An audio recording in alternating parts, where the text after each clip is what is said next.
Âgée de 9 ans aujourd'hui, Sacha Doll souffre depuis l'âge de 3 ans d'allergies alimentaires, pistaches et noix de cajou.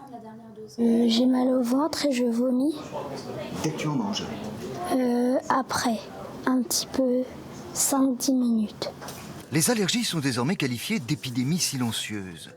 La moitié de la population française en souffrira en 2050 et de plus en plus gravement.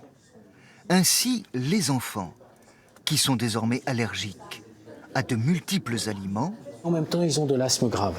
Et donc ça complique énormément parce que la prise en charge de ces enfants nécessite des unités transverses d'allergologie, nécessite une expertise et surtout nécessite un parcours pour le patient allergique suffisamment efficace pour qu'il arrive assez rapidement entre les mains d'allergologues expérimentés, capables de traiter ces pathologies. d'où le plan quinquennal de lutte contre les allergies, dont Strasbourg était hier la première étape de présentation en province. Son constat, les soins arrivent trop tard. Un patient a témoigné. On va commencer, on va dire, par une pharmacie pour traiter les symptômes. Après, on va voir avec le médecin traitant. Et en fait, quand ça devient trop important, on voit avec un allergologue.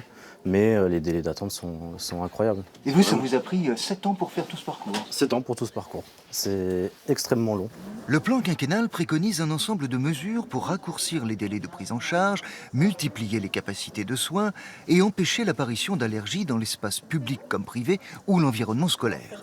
Un exemple, le pharmacien pourrait désormais, grâce au dossier médical partagé, aiguiller un malade vers son généraliste dès qu'il soupçonne une allergie non diagnostiquée.